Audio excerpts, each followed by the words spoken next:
Bonjour à toutes et à tous et bienvenue dans le 3e numéro de la Gazette du Maine, le podcast de Stephen King France qui vous résume l'actualité de Stephen King. Je suis Émilie et je suis très heureuse de vous emmener avec moi en balade dans le Maine pour vous conter les informations de ces 2 dernières semaines.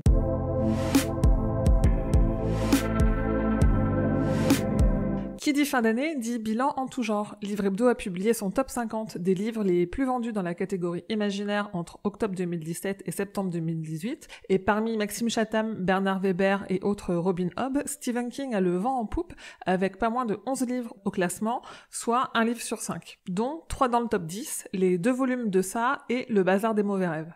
Toujours côté bilan, 21 millions de dollars, c'est le revenu estimé de King entre le 1er juin 2017 et le 1er juin 2018 selon le magazine Forbes, qui en fait le 3e auteur le mieux payé. Depuis plusieurs années, il restait en 5e place, mais il a bondi de 2 places grâce au succès de ses livres, qu'il aurait vendus à 2,7 millions d'exemplaires, et surtout au succès de ses adaptations, notamment grâce à Ça, qui est sorti en 2017, et qui a fait plus de 700 millions de dollars de recettes, et qui est devenu le film d'horreur le plus rentable de l'histoire du cinéma.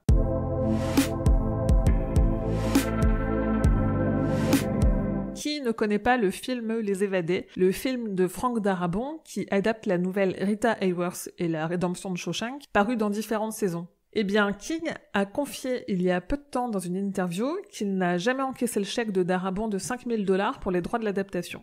Quelques années après la sortie du film, il a fait encadrer le chèque, il l'a renvoyé à Darabont avec un mot disant « En cas de besoin, avec tout mon amour, Steve ». Côté adaptation récente, il y a 2 semaines, je vous parlais du tweet de King qui, pour les fans, annonçait des premières images de Ça, chapitre 2. On n'a eu aucune image depuis, mais il y a fort à parier que King ait écrit ce tweet après avoir vu ce qui a été diffusé au panel Warner de la Comic-Con de Sao Paulo pendant le week-end du 8 et 9 décembre. C'est-à-dire en fait pas grand-chose, les visiteurs du Comic-Con ont pu voir des vidéos des acteurs et des réalisateurs en train de parler du film, une photo des acteurs adultes sur un pont, sachant que cette photo avait déjà fuité pendant le tournage, et une image du cast au complet qui s'apprête à faire sa première lecture du scénario. En gros, on n'a rien appris à ce Comic-Con, mais Warner a quand même fait l'effort de présenter quelque chose, histoire de garder la hype autour du succès colossal du premier film, en attendant la sortie du 2 en septembre 2019.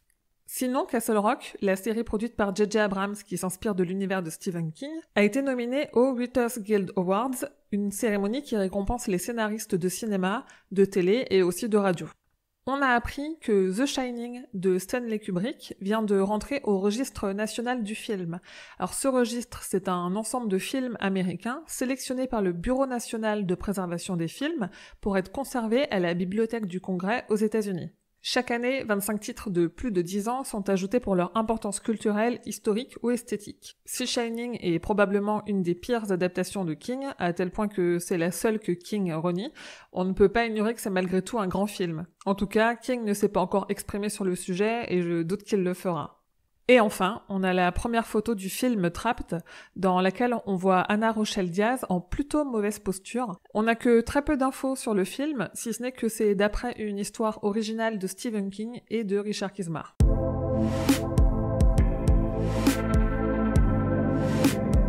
Dans ses projets transverses, King avait créé au début des années 2010 la comédie musicale Ghost Brothers of Darkland County, qui avait tourné aux États-Unis et dans une partie du Canada entre 2012 et 2014. On a appris très récemment que Broadway Licensing rénovait la comédie musicale pour pouvoir la proposer en licence mondialement. Alors on peut espérer la voir un jour en France. Et King n'en finit pas d'inspirer dans tous les domaines, puisque la chanteuse MSTG, pas très connue je vous l'accorde, a fait une chanson et un clip intitulé Christine, sur et avec les Christine du roman de King, à voir et à écouter sur stephenkingfrance.fr.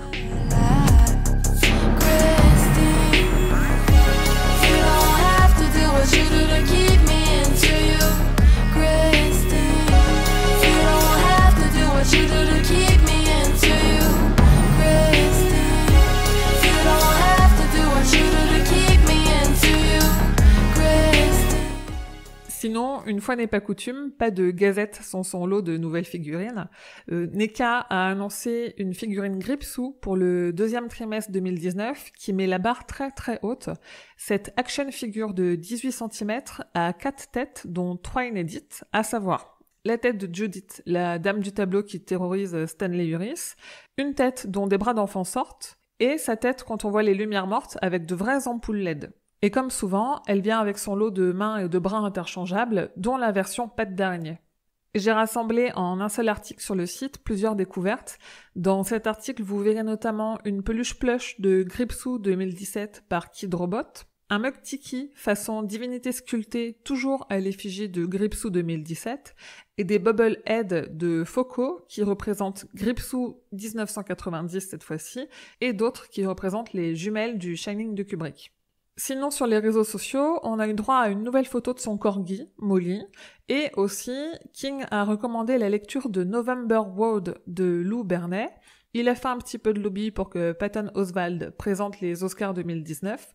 Et côté film, si vous avez Netflix, il vous conseille de regarder Bird Box. Et côté série, si vous êtes sur Amazon Prime, il a beaucoup aimé Le Maître du Haut Château. Sans transition, on a repéré un numéro spécial King du magazine canadien Unnerving, spécialisé dans la fiction d'horreur et les interviews. Au programme, review, interview de proches de King et une nouvelle inspirée de son univers. Le magazine n'existe qu'en anglais, mais pour les plus intéressés, il s'achète en format Kindle ou en format papier sur Amazon. Et enfin, pour terminer, d'après une étude de la société de promenade de chiens Rover.com, qui a porté sur les prénoms donnés en chien en 2018, le nom Pennywise, qui signifie Gripsou en français, a eu une augmentation de 500%.